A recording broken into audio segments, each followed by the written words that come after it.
बात अब छत्तीसगढ़ की। धान के कटोरे छत्तीसगढ़ की मिट्टी बीमार हो रही है। मिट्टी के पोषक तत्व तेजी से घट रहे हैं, जिसकी वजह से उसमें उपजाऊ शक्ति कम हो चुकी है। पेस्टिसाइड के उपयोग से मिट्टी प्रदूषित हो रही है, किसानों की उत्पादन लागत भी बढ़ रही है। ये खुलासा रायपुर स्थित इंदिरा गांधी कृषि विश्वविद्यालय के मृदा विज्ञान विभाग की लैब टेस्टिंग रिपोर्ट में हुआ है। एक स्पेशल रिपोर्ट।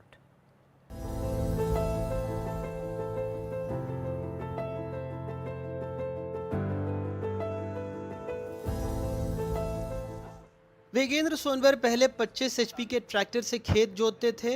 अब 55 से 60 एचपी के ट्रैक्टर का इस्तेमाल करते हैं। खेत की मिट्टी ठोस हो गई है, ट्रैक्टर की ताकत बढ़ाना मजबूरी है। 1970 के दशक में जो किसान खेती करते थे वो ना तो पेस्टिसाइड यूज़ करते थे ना उर्वरक खाद का उपयोग करते थे, परंतु धीरे धीरे हम लोगों ने अपने जो मित्र सहायक कीड़े हैं उनको मारते गए, उनका खात्मा करते गए।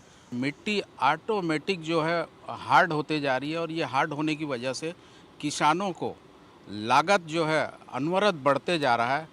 एक छोटा सा एग्जांपल है, हम 25 एचपी के ट्रैक्टर से खेती करते थे या हल से खेती करते थे, परंतु आज की स्थिति में कोई भी किसान ना हल से खेती कर सकता ना 25 एचपी के ट्रैक्टर से। ये उसका ड्रॉबैक है और आने वाले समय में मैं दावे के साथ कहता हूँ कि वाटर रिचार्ज भी इसी की वजह से हमको भुगतना पड़ रहा है। वेगेंद्र अकेले नहीं है, ये दिक्कत छत्तीसगढ़ के लाखों किसानों की है, क्योंकि राज्य की मिट्टी में कार्बनिक और सूक्ष्म पोषक तत्व तेजी से घट रहे हैं। नाइट्रोजन तो 80% तक कम हो गया है। मृदा नमूनों की जांच करी तो मृदा में हम लोगों ने मुख्य और सूक्ष्म पोषक तत्व इसकी जांच करी गई। मुख्य पोषक तत्व हमारे 3 हैं, नाइट्रोजन, फास्फोरस और पोटेशियम। और सूक्ष्म पोषक तत्व जो मुख्य सूक्ष्म पोषक तत्व हैं वो है आयरन, मैग्नीज, कॉपर, जिंक और बोरॉन। और एक द्वितीयक पोषक तत्व रहता है सल्फर।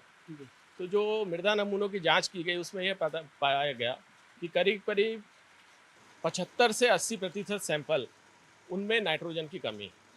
मुख्य जो मुख्य पोषक तत्व है पौधों की बढ़वार के लिए जो सबसे जरूरी है, मतलब पौधे जो बढ़ते हैं उनके बढ़ते हैं, पौधों का हरापन आता है, जिससे मेन जो 80% कम है। 75 से 80% सैंपल में नाइट्रोजन की कमी है। उसके बाद सेकंड नंबर पर जो कमी हमको मिल रही है देखने में वो आ रही है सल्फर की। सल्फर करीब करीब 35 से 40% मृदा नमूनों में कम पाया गया, जो द्वितीयक पोषक तत्व है। और सूक्ष्म पोषक तत्वों में जिंक, वो भी करीब करीब 40% सैंपलों में कम है। इंदिरा गांधी कृषि विश्वविद्यालय ने 5000 से ज्यादा सैंपल जांचे हैं, जिसके मुताबिक मिट्टी में नाइट्रोजन 77% तक घट गया है, फास्फोरस 25% तक कम हो गया है, कार्बनिक पदार्थों में 50% तक की कमी आई है, सल्फर 35 से 40% तक कम हो गया है, जिंक की मात्रा भी 50% तक घट गई है। वैज्ञानिकों का मानना है कि जैविक खादों का उपयोग नहीं होने से दिक्कत बढ़ी है। बहुत ज्यादा रासायनिक खाद के इस्तेमाल से भी पोषण घटा है। फसल कटाई के बाद पराली जलाने से सूक्ष्म जीव मर रहे हैं।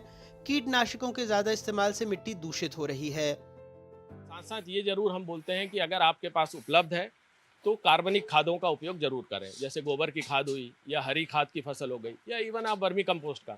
इनका अगर रासायनिक उर्वरकों के साथ साथ आप उपयोग करते हैं तो रासायनिक उर्वरक से जो पोषक तत्व मिलते हैं पौधों को, उनकी उपयोग क्षमता बढ़ जाती है और साथ साथ मिट्टी की गुणवत्ता भी बनी रहती है।